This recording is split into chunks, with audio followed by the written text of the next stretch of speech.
Hey everybody, welcome back to another episode of Extra Time, the U.S. Men's National Team Soccer Podcast. I'm Tim. I'm joined here by my brother Ryan.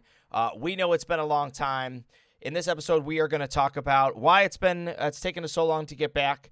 We are going to break down the USA-Mexico game. We're going to talk about the performance. We're going to give our opinions on Folarin Balogun. We're going to talk about the disastrous refereeing and the red cards, a potential decline of Mexico and their football club, give our opinions on the chanting, not just in this game, but across all of FIFA, and maybe talk about the head coach situation that was spoiled during the game. All this coming up. Stick around. Let's get to it.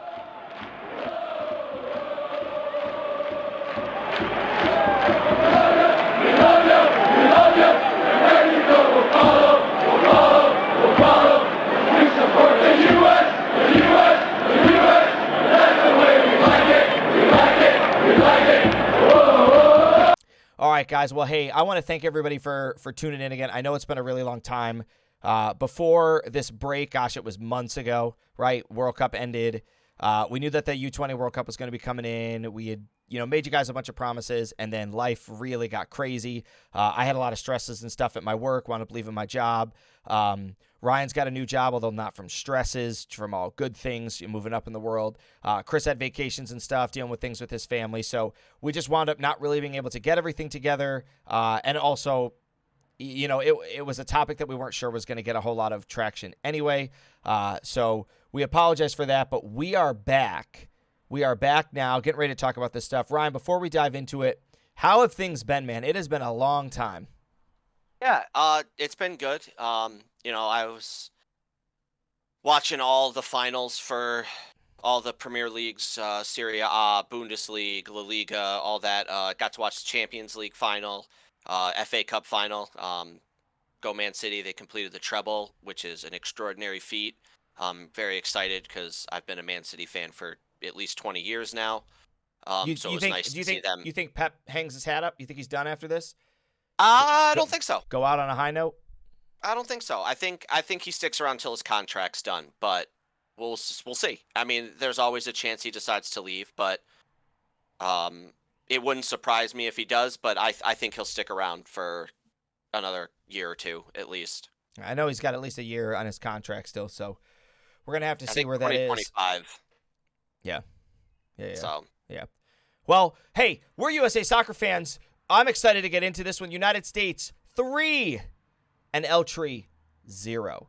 Absolutely nothing. And not only was it 3-0, an absolutely just abysmal performance from the Mexican national team, right? Yeah. Right. Yeah. I mean, Ryan, how this has been now more than a full calendar year, right? And how many matches now of us not losing a game to Mexico? 6. So six games in a row. Right? So it is the longest stretch. We actually extended our streak, so it is now longer than it has ever been, of most competitive games in a row without a loss. And we have tied the longest streak for most games in a row without a loss to Mexico. Which is incredible, right? A bunch of young guys, super young talent. And, you heard that some of the commentators, right, really jumping onto it. Look at the new kings of CONCACAF, right? These are the new top guns. But we're looking to Sunday. We're playing Canada. Canada, a team who was first all through World Cup qualifying, right? Was never not in first, just, stormed their way through it. Is it fair to say that the United States is the new champions of CONCACAF, right? We're the new team to beat. We're the new top man on the totem pole. Or are we going to find that out on Sunday? It's tough to say. Based on just CONCACAF results, I would say no. It wouldn't be correct to call the U.S. the kings of CONCACAF. But if you go look at the world stage and how we have played and how Canada has played on a world stage and not just in CONCACAF, then yes, I would say the U.S. is the kings of CONCACAF just because we perform much better outside of the CONCACAF group. Canada showed they were very good through qualifying. Their first game in the World Cup, they looked very good, and then it all came apart. And that's not something you can do if you want to be the king of something. So true. I agree with that. I can certainly get behind the stance that, our experience shows more, right? Like we just have the depth, and not in the team itself, not in the roster, but in the results that we put up. We got guys Correct. that have shown up consistently, tournament after tournament, game after game. We've been at the world stage longer, and so we have that more experience. Whereas even though Canada did put a lot of pressure on and put up a lot of great results in these last, the last 4-year cycle, as soon as the World Cup rolled around, they kind of went in, had that shell shock moment of this is what it really means to play at the world stage. So yeah, I completely agree. Correct. All right, so the big question to ask at the beginning is, was this the United States having a dominating performance, or was this Mexico just not showing up? Just in pieces. I think it's a little of both. I think there were large sections of the game where the U.S. showed it doesn't matter how good you are. We have this game. This game is ours. And then there were some moments where I think Mexico just isn't the club they used to be, or I know they've been having issues. I know they've been having problems in their federation and whatnot, but I made the comment to you when we were watching. They did not show any danger in the final third, and that's not like none. them. Absolutely none. I mean, how many times did we watch a pass just get hit to nobody? Correct. And not like 50-50 hospital balls, right? That would have been fine. If Mexico had played a whole game hitting 50-50 balls, they would have looked 2 to 3 times as good as they were on the field. We're talking balls hit behind guys. We're talking balls hit out of bounds. Passes hit clean to our defenders. I mean, nothing generated in the final third. And the problem with some of those is they come off turnovers. They come off a terrible decision by the U.S.,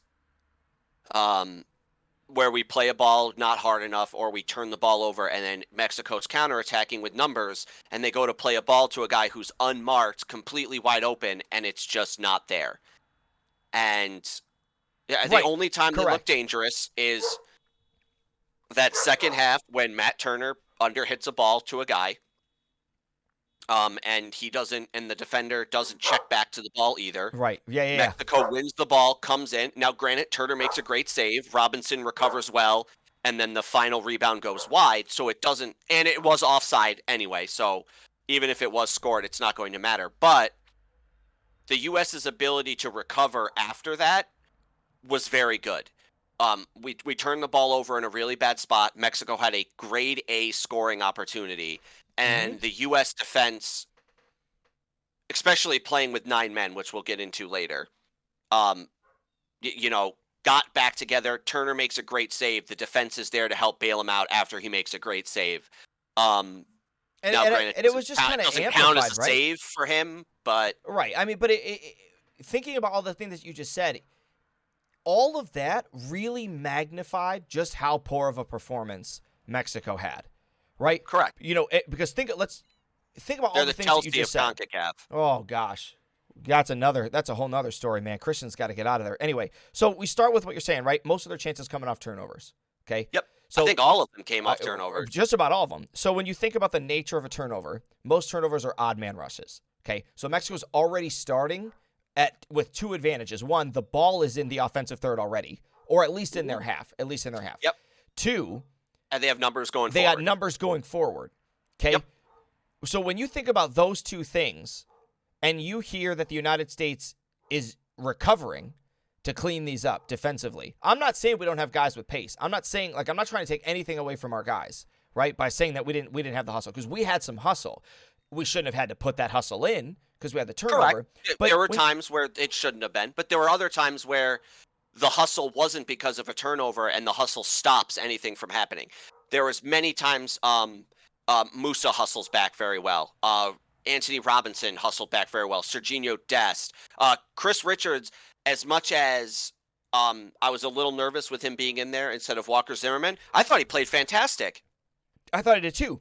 So you got the turnover, you got already in the offensive third, and then like you said, you got balls played to guys who are not marked. So it's not like you got it's not like we got a turnover and we're not really sure, and maybe we don't really have numbers, and we play the ball to a guy who's got to beat his man and see if he can get a score. We're talking like wide open and nothing, right? You're like finishing the first half, Matt Turner with like no saves. I don't think right? he finished the game with I don't a think he save. finished the game with a save either, right? He didn't have to do anything.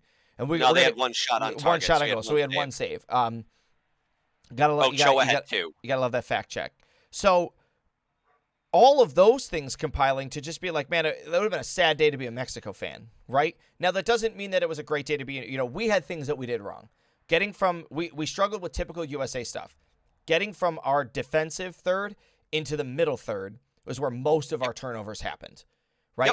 Because if we turn the ball over from the middle third to the final third, we had a lot of hustle and we tended to win the ball back, and Mexico hit a lot of bad balls, and they really struggled to build out of it. But we saw a problem coming from the defensive third to the middle. Early in the game, we didn't have turnovers, and early in the game, we were trying to play this ball over the top to Weah or Balogun, and it was negating that whole middle third of the field. Mm-hmm. And we had the pace. We had the pace, right? But we weren't turning the ball over. Then they changed their strategy. They tried to carry the ball through, beat guys with 1-2s, makes runs down the wing, score goals. And it worked. Except when we turned the ball over. Now, if you look at all three of our goals come from a play with a midfielder and our wingback. So the first goal comes from, I guess not midfielder, but Weah and Serginho Dest with a nice little give and go. Goes into the middle. Reyna tries to shoot. Ball goes out. Christian Pulisic pounces on the loose ball, scores. Right? That all starts with the hustle between wingback and a striker or a midfielder. Yeah, Weah was in midfielder. Second goal, Serginho Dest torches his guy with a 1-2. Absolutely torches him. Plays the ball up to Weah. Weah hits a beautiful cross. Pulisic easy tap in. Easy tap in. Right? Third goal, a nice little give and go. Serginho Dest torches two guys. Plays a great through ball to Ricardo Pepi. Scores. And it showed the pace. Like the flanks, Mexico had no speed. And we really capitalized on it when we decided we wanted to be dangerous over the top. And if we had a couple guys that were a little bit better formed, Weston McKennie hit a lot of balls over the top that were not great. Yunus Musa hit a couple balls over the top that were not great. So if we had just hit a couple like better balls, like World Cup quality balls, right, just from a few months ago, we're running the score up in that game, because it's not like Weah was a step or two past his man.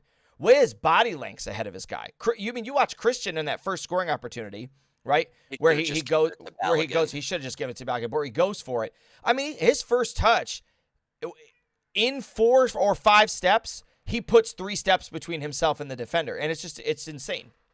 Yeah. So that being said, I know this will be a good segue into our next topic here. But I am nervous for the Canada game, just because all of our scoring opportunities came off that right side from Serginho Dest, and he is not going to be in that game. Right, he's not going to be in that game. And as we start to dive into these situations, Dest's red card's unacceptable.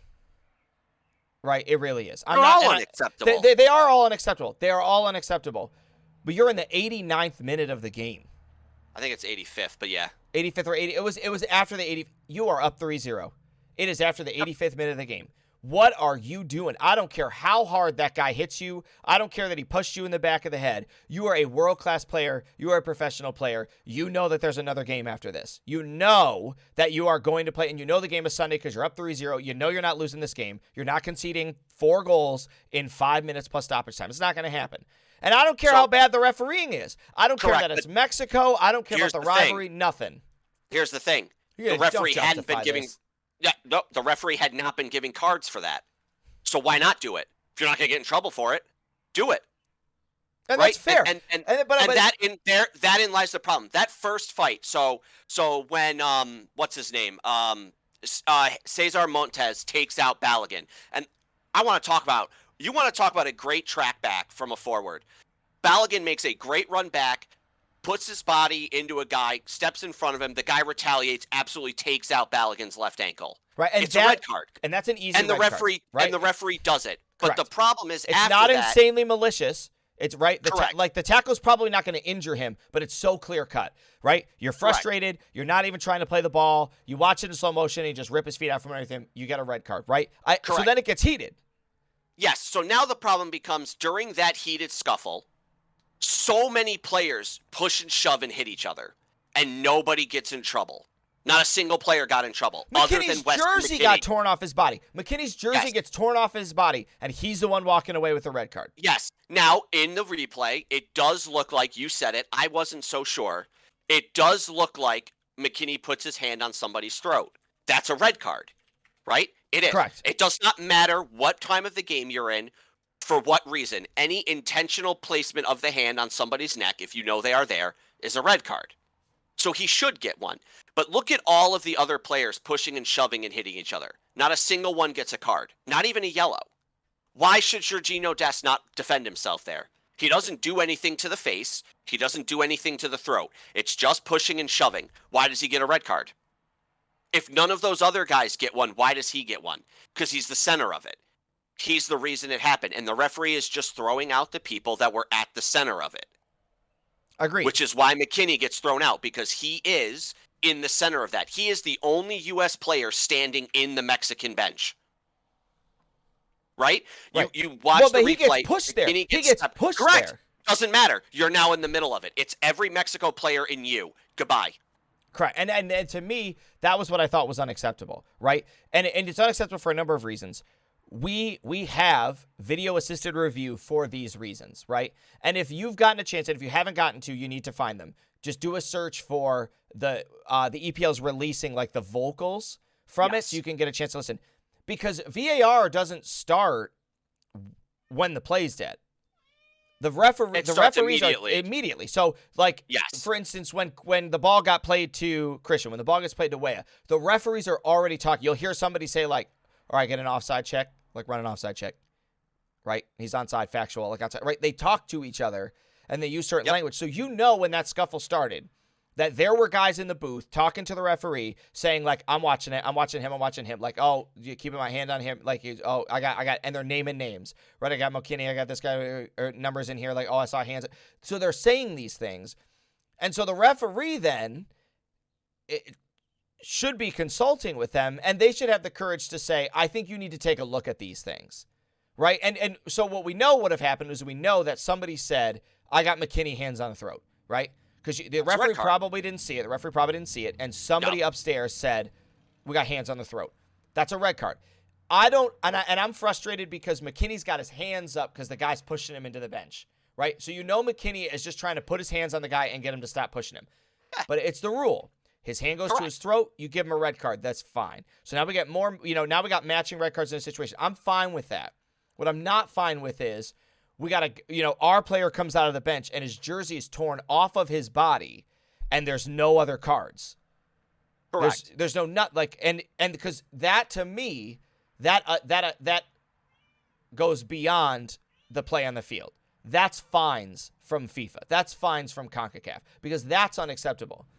And we'll talk about this at the end. If you're gonna stop the game for the chants that were happening at the end of the game, to set a stance that like we are about respect. We have a class. This game has a purpose. It has a meaning. It's got a mission. It's got values.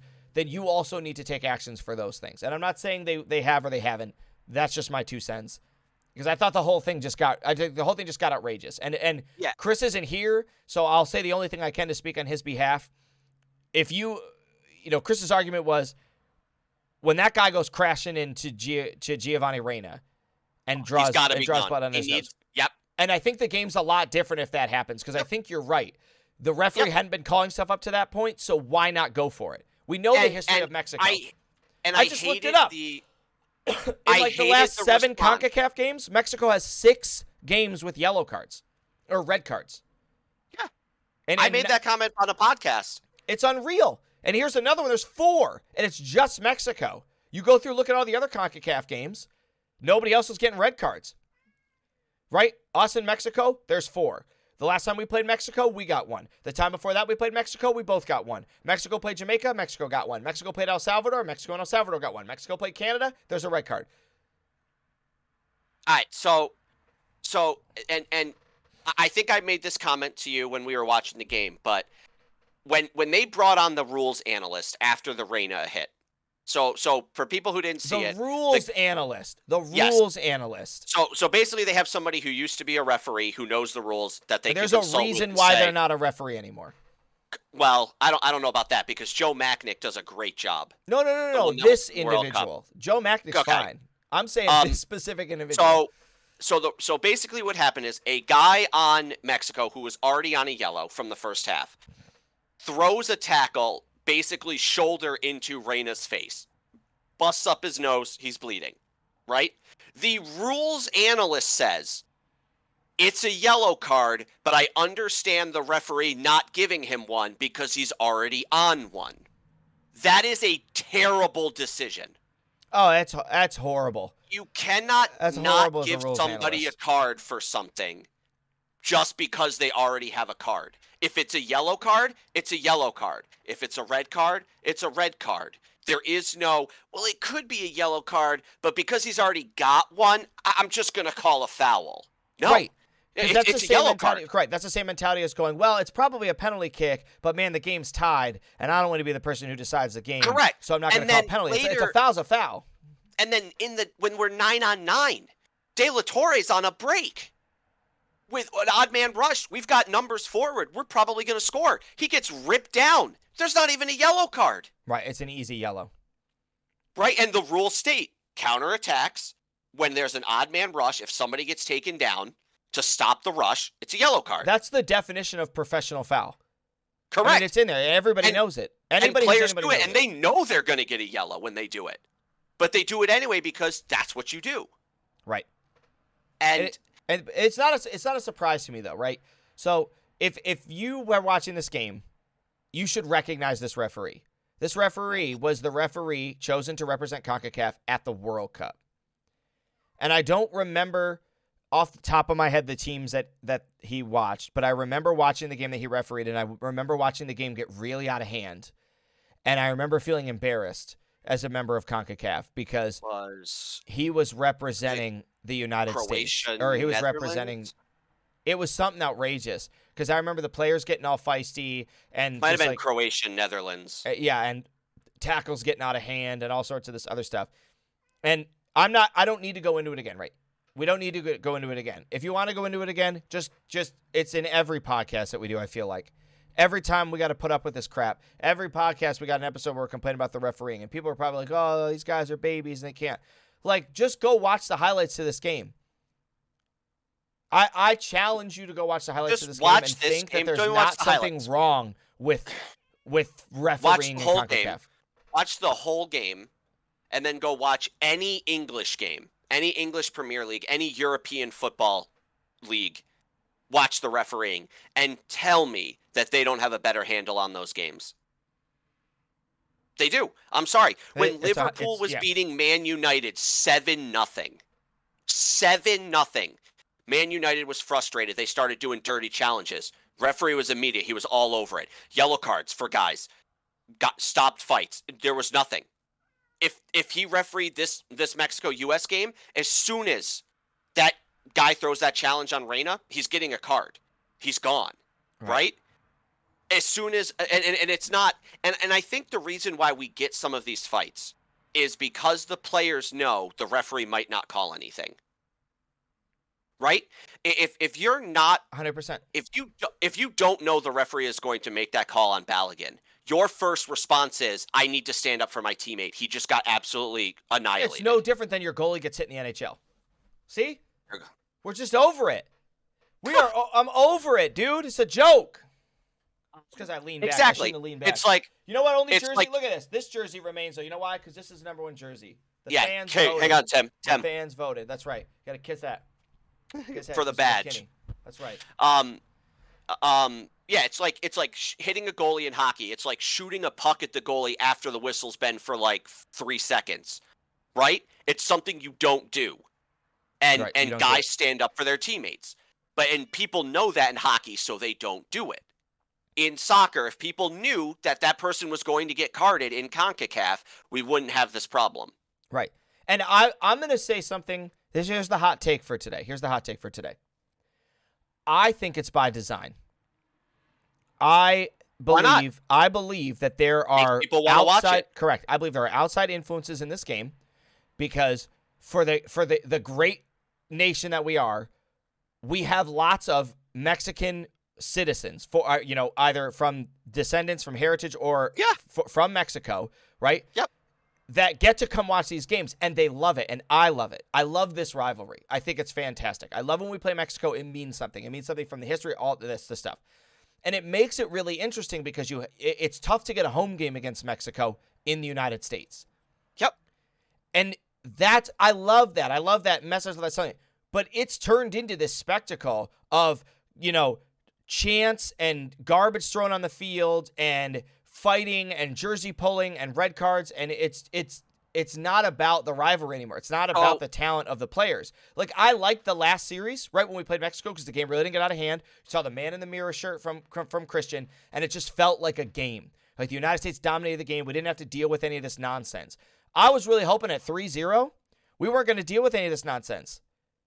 Like, if you were going to tell me that we played the game the way that we did and Mexico didn't have a chance and they didn't have any attacking nothing and we dominated them and we were going to lose 2 guys to red cards because they lost their cool, I'd tell you you're out of your mind. Mexico's going to win 3-0 if we're losing 2 guys on red cards. Well, I mean, in theory, we were only up 2-0 when McKinney gets thrown. No, right. I'm just talking like, if you had just said it at the end of it. So to put it in perspective, there's rivalries in every sport. Look at hockey, Pittsburgh, Philly. Right? You've seen some of those games get out of hand. Is it every game, though? Is it every game? Or is it one in every, 30? Yeah, but this is like one in every 30 we don't have a rough game. Correct. Feels like. So why? I don't know. Exactly. So there needs to be a reason why. Why is it that's the norm and the abnormality is, wow, they played a nice, clean game and I hear what the you're game saying. ended. Yeah, I hear what you're saying. Yes, and it Right? doesn't make sense to me. I would be 100. Rivalries are fine. Rivalries are fine. They are in every sport. They help the sport. The Pittsburgh-Philly rivalry for hockey is fantastic. The games are awesome. The players hate each other a little bit more, but it doesn't get out of hand. Why? Because the referees know these are a big rivalry. We got to keep a lid on the game. Right. The referee going into this USA-Mexico game should know, especially since he seems to referee all of them, that if I don't stay on top of this, what we just saw in the last game is going to happen every time. He referees a lot of nonsense, You don't want that. You don't. As a sport, you don't want that. You don't want people to go to USA-Mexico games just to watch people get tossed. Right. It defeats the purpose of the sport. It does. It defeats the purpose of the sport. Anyway, all right. So, other hot take. Mexico's a shithouse club. Yep, there you go. Let's talk about that.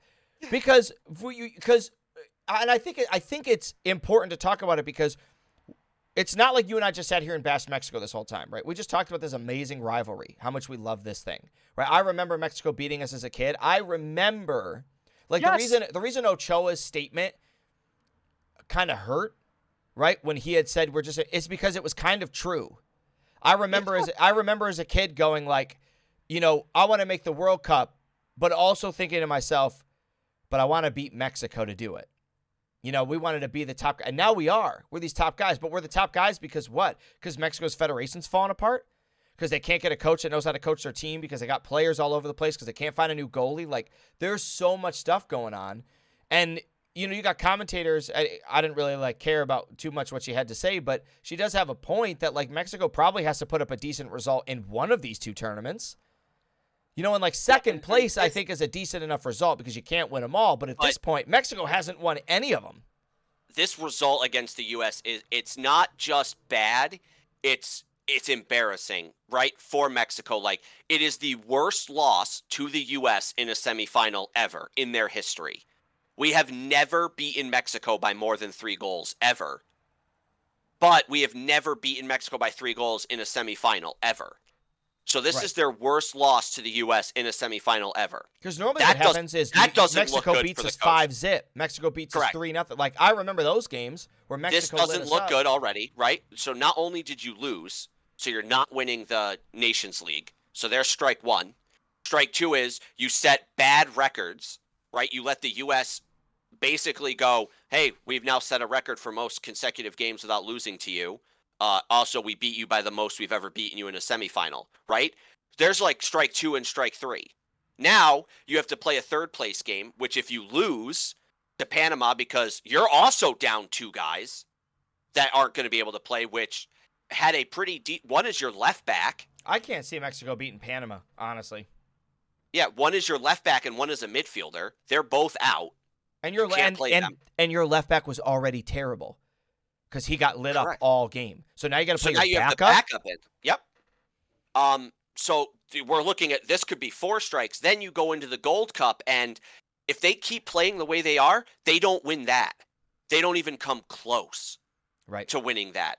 And you're gonna be hard pressed to keep your job as a coach. As much as I don't think you should give a coach like a year to get a team under control that has been struggling, I don't think it is fair to him.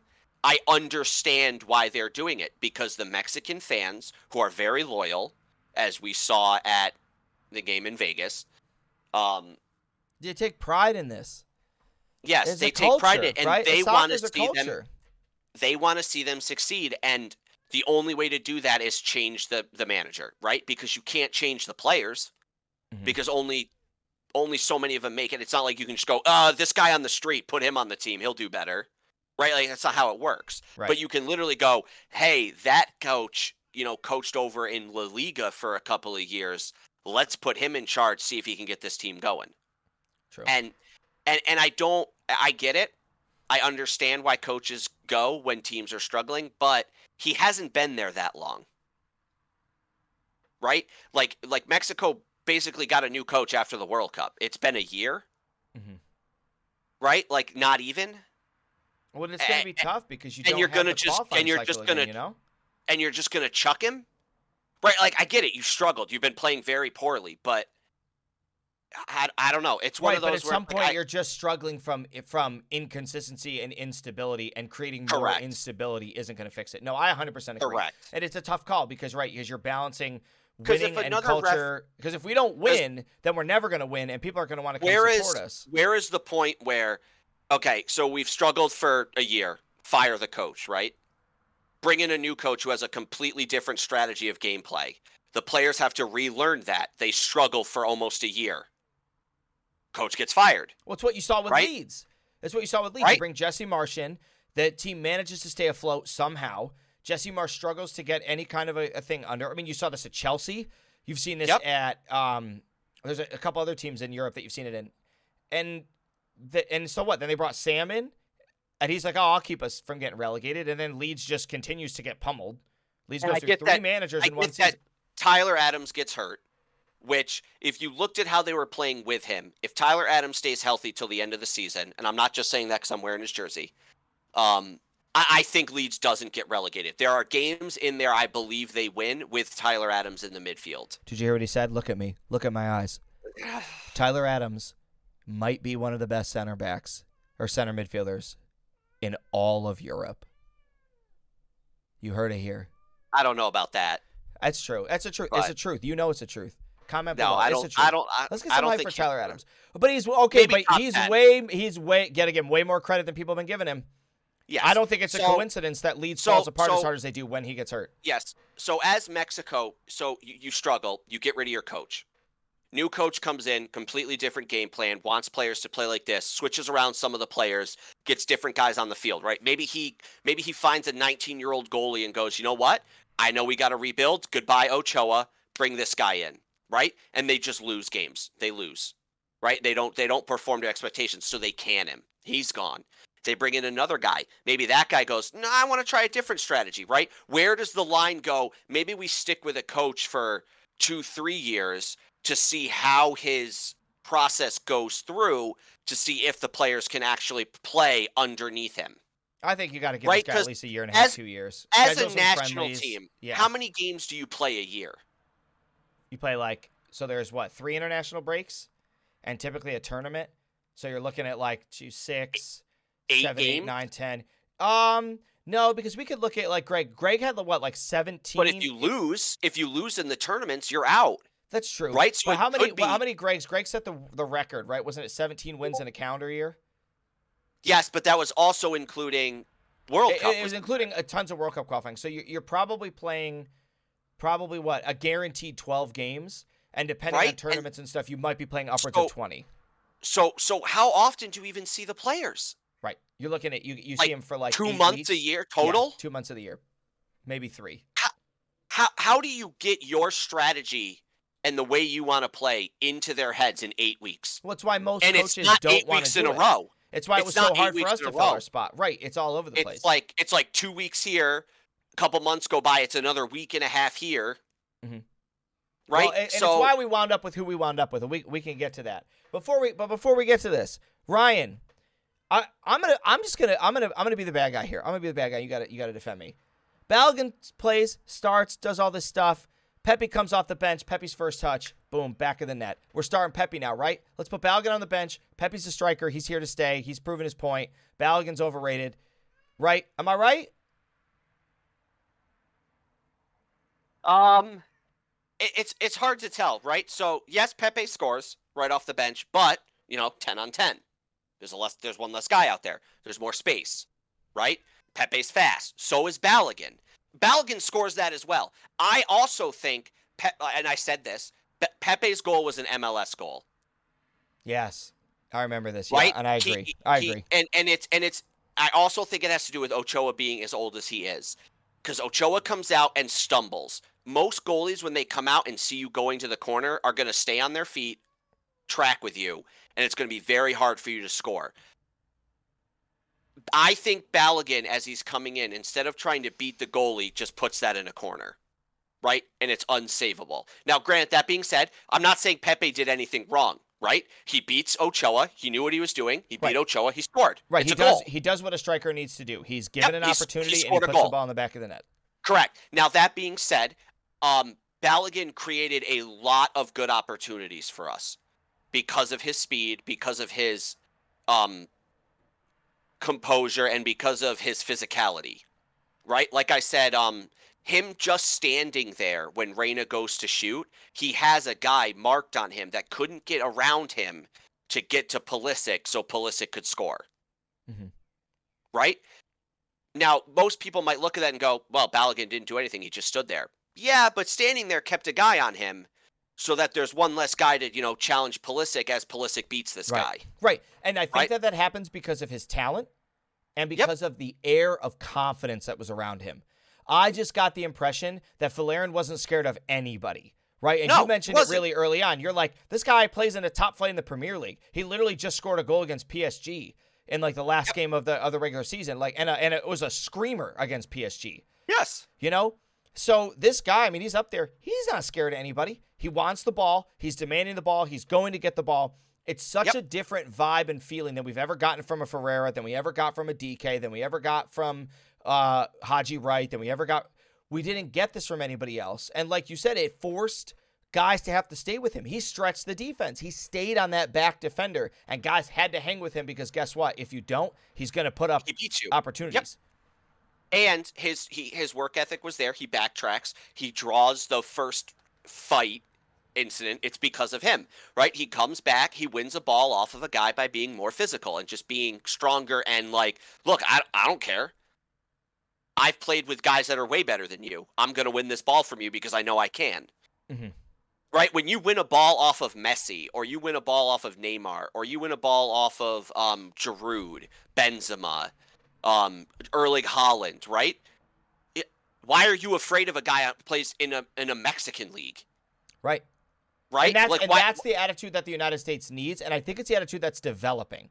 I think we saw a lot of confidence from Giovanni Reyna. We saw a lot of confidence from Christian, and we know that Christian always comes back to U.S. soccer with a chip on his shoulder.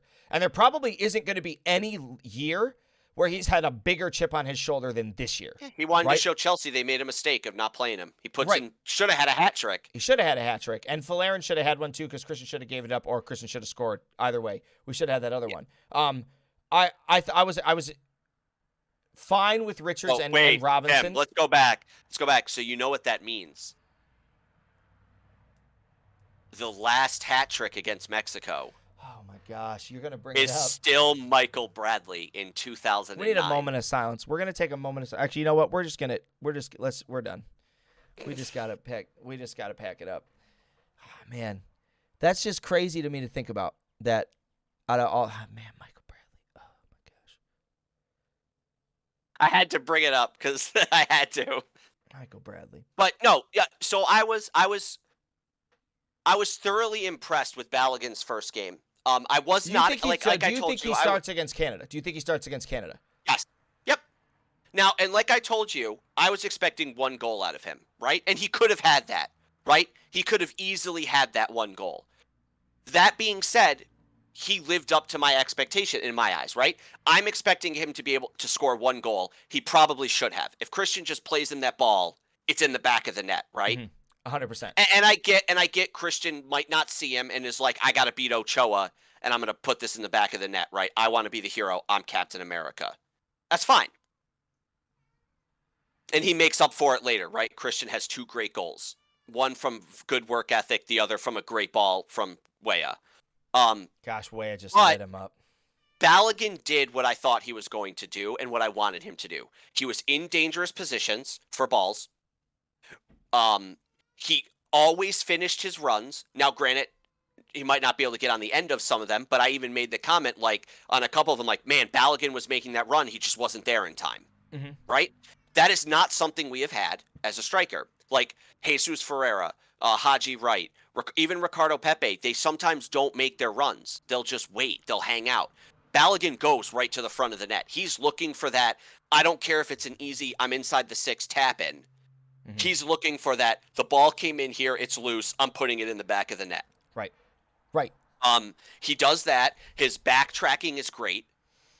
Right? He comes back a few times to win the ball. He's strong on the ball, which is something Pepe was not when he started. Same with Ferreira. They were both nervous when they got the ball or trying to take the ball from somebody. And he doesn't give up when he loses the ball. And that thing you just said is not something to take lightly.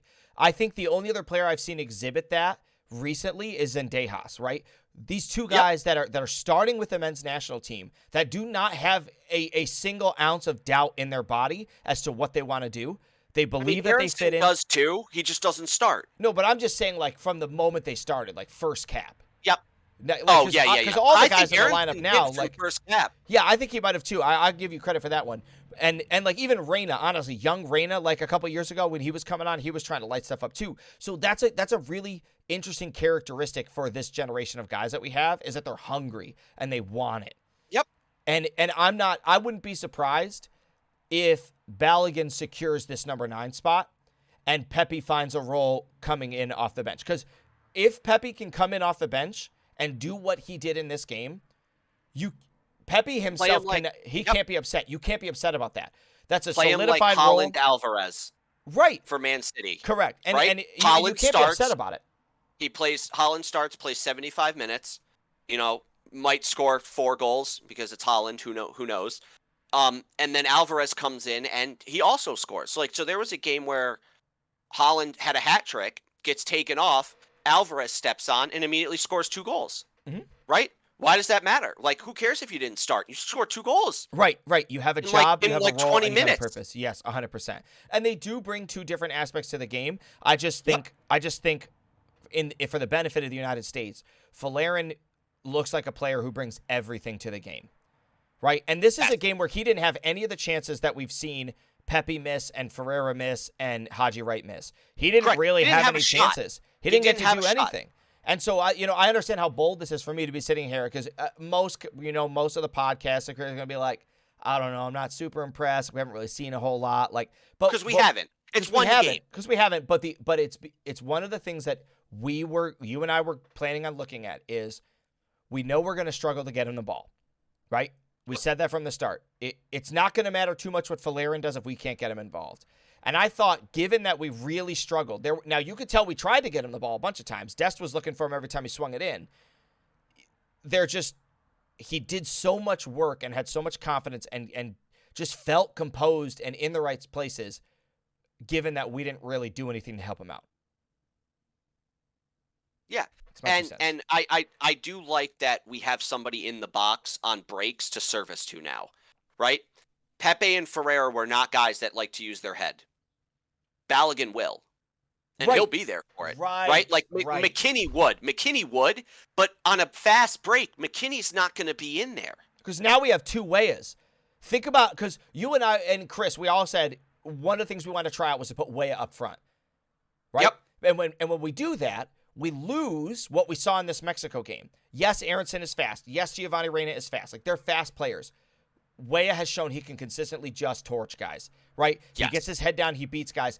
And we were able to do that and have a guy up front that we know can explode and expose the other team. So what does it do? It pushes the back line back. It gives us the depth, right? Folarin can now stretch the defense. When he stretches the defense, guess what? Did you not say his last name?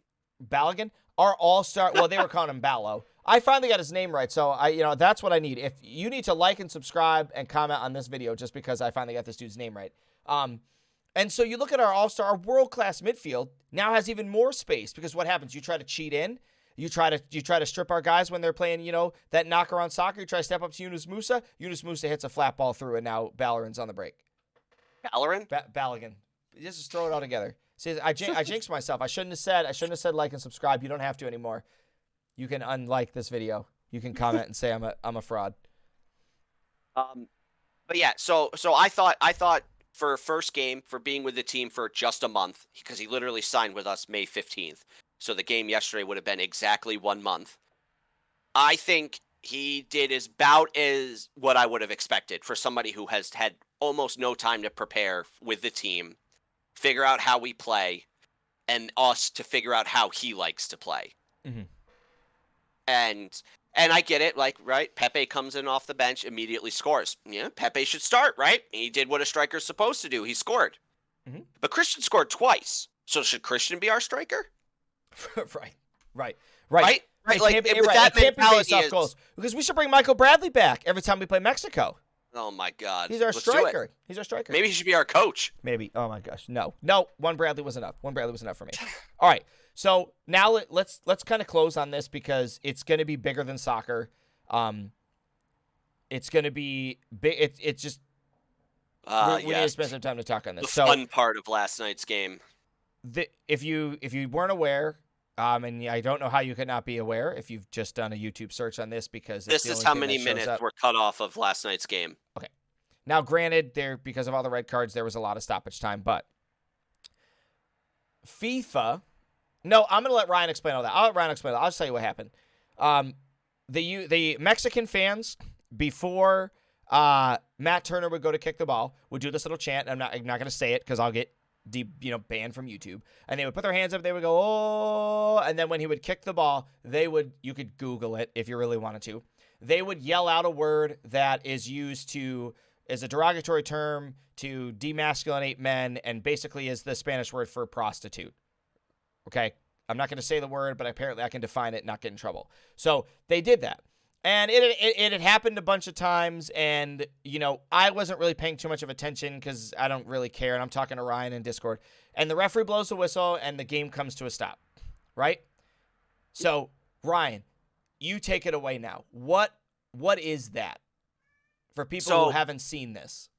So basically, because of everything that had been happening in multiple areas, in multiple games, with fans being racist, homophobic,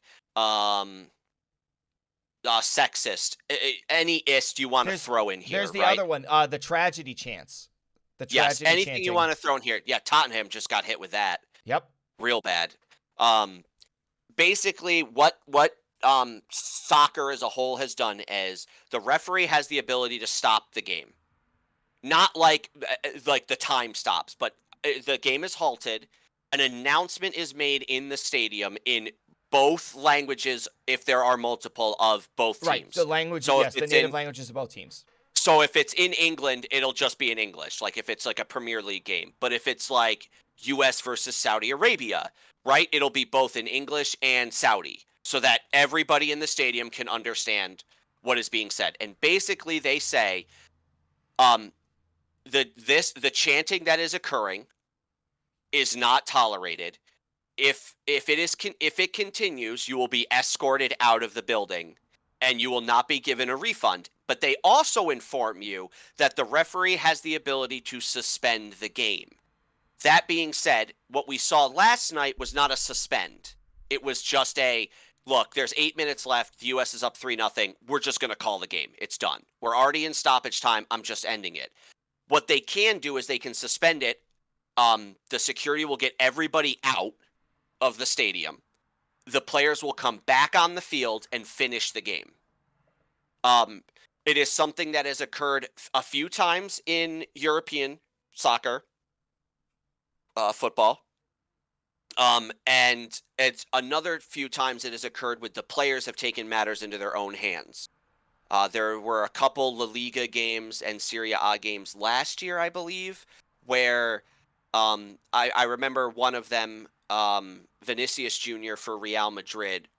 He's been getting it bad. He's been getting it bad. Yes, he's been getting it bad since he's been there the whole time. But people were making monkey noises, throwing banana peels, and yelling racial things at him.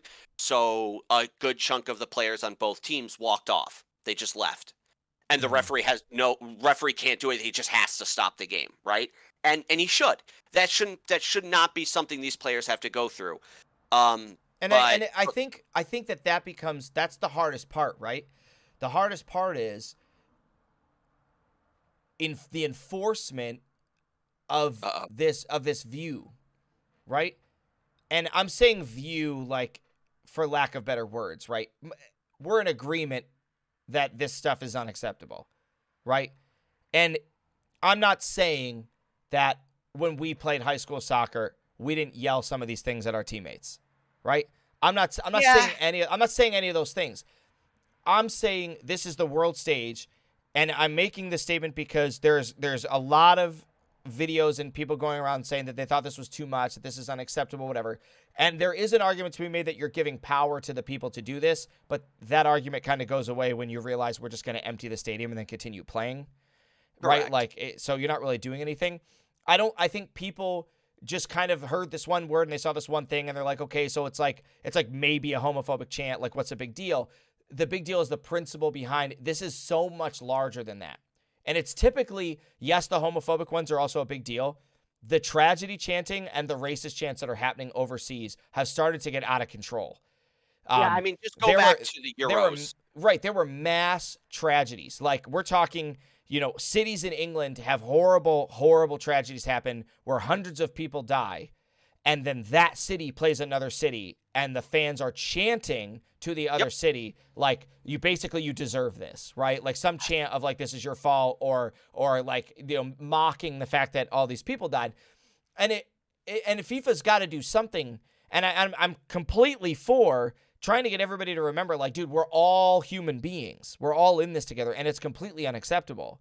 Yeah, and the problem is Vinicius Jr.'s is one of many stories. But Bukayo Saka, when he missed that penalty, Marcus Rashford, the hurtful, hateful stuff that fans yell to them, letters in the mail, phone calls, text messages. Right. Mexico's been threatening their fans with 5-year bans. So the problem with it is not the yelling at it in stadiums. I get that it's bad, right? I do not support any of it. When it spills over to outside the games is when you have a more serious problem. So Vinicius Jr., for example, this year, people hung an effigy of him from a bridge, right? With words that basically said like he deserved it because he was black. Right. Right? Now, there were arrests made, which is good. They found a couple of the people that did it and arrested them. But it only happens because the stuff happens in game, right? Or does it? Or is this going to happen regardless and there's nothing we can do about it other than just deal with it as it shows up, right? I don't want that to be the case. I don't want to be, we just deal with it as it shows up. It should be, we've dealt with it so it doesn't show up. Right. And for anybody, who's wondering, like, where is this, like, line getting drawn? Well, basically, like, the line is getting drawn at you can chant positive things or you can just not chant. Right? Because it should be exactly what it is. And that's really where they're going. And like, I understand that you're going to feel sad because you can't tell the other team they suck. Get over yourself, right? Like, I'm not saying you shouldn't be allowed to tell people you suck. I go to Toledo Walleye hockey games and I tell guys on our team they suck all the time. But it's because it's the sport. You know what I'm saying? You just get into it. There's a difference in telling somebody they suck and shouting slurs at them. Correct, 100%. Right? Or like throwing banana peels at a black player or making monkey noises 100%. at a black player. Right? Like, if you want to just look at Bukayo Saka and be like, wow, man, you suck. You missed that penalty. Fine. Like, right? you're trash. Fine. You don't deserve to play. Right? And those things are still unacceptable. But I can't believe they let you take a penalty after you did that. Correct. Right? Like, that's... We're all so invested in the culture that, like, those things have kind of become a norm, and we're trying to get rid of these other things. And the other big reason, and it's the reason I brought up the Toledo Walleye, it's very cultural. There are things in U.S. soccer that, like, we're not going to do that, right? Like, we just don't do it. Like yes. you wouldn't see the United States playing an African nation and we're making hurtful chants about slavery or we're making hurtful chants about it just doesn't happen. But other cultures and countries do those things. So when you look into what the Mexican fans were chanting, you find out that it's pretty much at every game in the Mexican League. Yes. It's at every game. Pretty much every game. And the referees don't stop the game. So it's just something that the fans are like, yeah, we can do it. Right. Let's do it. Exactly. And so the reason that I brought up the Walleye then is there are so many chants that happen at the Toledo Walleye's game that would fall in this category and the referees would stop the game. Right? Now it's not all of them. It's not all of them. And it's so easy because there's not that many fans at the Walleye games, right? And even me, so the Walleye sent me an email and they asked me to complete a survey. Tell me how you felt about the game. And I answered the whole survey. You don't like those on there. At the end of the survey, they said, is there anything that you think we should change? And I said this. I said, at the beginning of all of your games, you make a statement to your fans on the Jumbotron as part of the pregame announcements that this is a family-friendly T-Town hockey game and that we do not condone chants, harassment, any of these things that go against that code. Yep. And yet, so like you can still chant things that are like, oh, this man's terrible, right? Because it's so. I'll give an example of something that's you probably don't want your kids repeating, but it's fine. So one of the chants is somebody in the audience will yell, "Hey, the goalie's name your mom called," right? And everybody else in the stands will yell, "What'd she say?" And whoever yelled your mom called will say, "She said you suck." It's not nice, but like. You're just saying you're bad at the game. Yeah, there's no saying like you're fucking terrible. Right, exactly. We're not doing any of those things. It's a good thing we're not monetized. That's gone. But like, you know what I'm saying? Like it's not in the first minute. You're good. There's other chants where after they say you suck, there's some stuff that follows after that, and that was my point. And we're not very big. It's so easy. I know the fans that are doing it, and I'm not security, so there's nothing stopping you from saying. Like, from the first time it happens, because it happens pretty consistently, right? Just kind of like this Mexico thing, that the first time it happens, you make a signal to the referees, and during the first commercial break, you make an announcement to the stadium. And hockey, it's way easier because there are breaks. Correct. Like, soccer doesn't have a break, so the referee physically has to stop the game. Right. Hockey, you go, oh, the puck went out of bounds. Let's go to a TV timeout, and you know what? Let's make this announcement because people are being stupid. Right, and they sit in the same section. So it's the section behind the other team's goal. They're the only people that do it. So it's not even like you got to like search through the whole stadium. You make the announcement. You have a whole bunch of ushers just stand in the aisle and stare at the section. And anybody who does it, you point at them and say, you're gone. And you take their name on the way out and you add them to the black. They don't get to buy tickets. That's it. Sorry. And I start out light with like a half season ban. Right. And when they come back, if they do it again, just keep increasing it until you finally get to that point where you're like, you know what? Forever. Correct. And it might sound extreme. If you think this sounds extreme, it's not going to take that many fans for that to happen for the whole thing to go away. Now, it might take more fans in FIFA, right? It might take a lot more fans in FIFA because FIFA's a lot bigger and some parts of the world don't care. A couple hundred Tottenham fans got in trouble, I believe, for the and Liverpool. Yeah, I don't know if it was. I don't think it was their fans. I think it was the other team's fans. But there's just. I did a search. I did a quick search, and I'm going to lose the camera. I think if I do this, Chelsea fans were chanting about the Hillsborough disaster against Liverpool. It's not needed in the sport, right? There's just like there shouldn't be articles on this. There shouldn't be articles about tragedy chanting, right? Like tragedy chanting.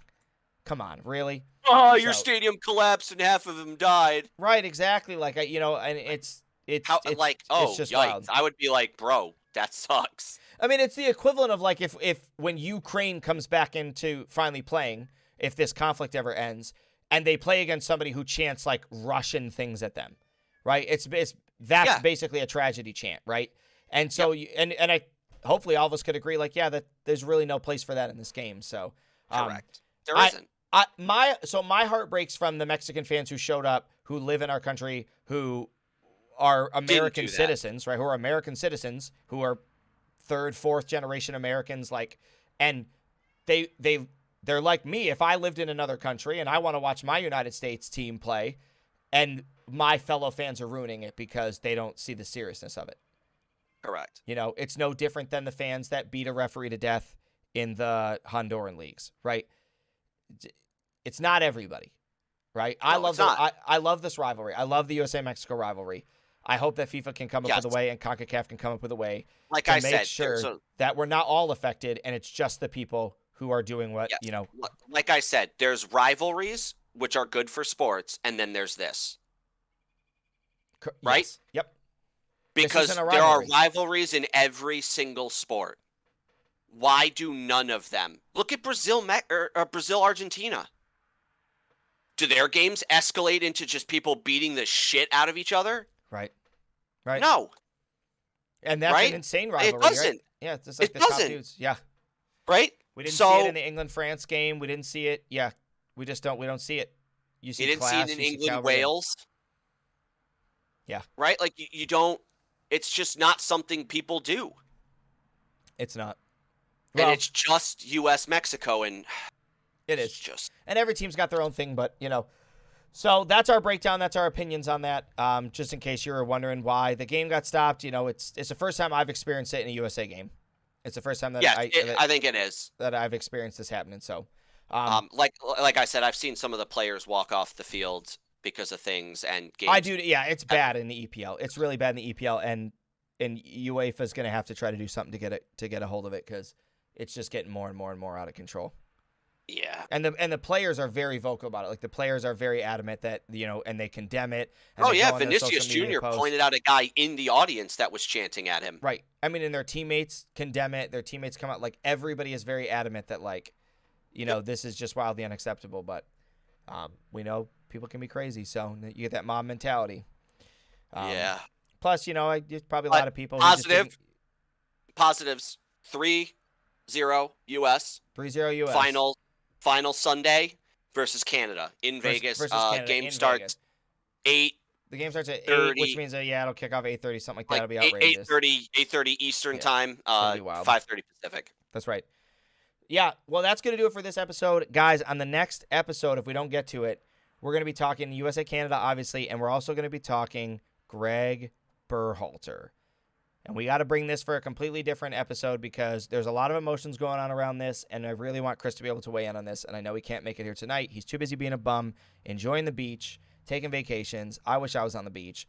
But anyway, hey, guys, we appreciate you guys tuning in. If you thought this was interesting, we'd love to have you be part of this community. Go ahead, smash that like button, smash the subscribe button, and it's important that you smash it. You can't just click it. Don't just think about it. Or the Smash badge. it, smash it. Or the badge. Give the badge a kiss. Give that badge a kiss for the red, white, and blue. Leave a comment below. Share this video, and we will catch you guys next time. Thanks for tuning in.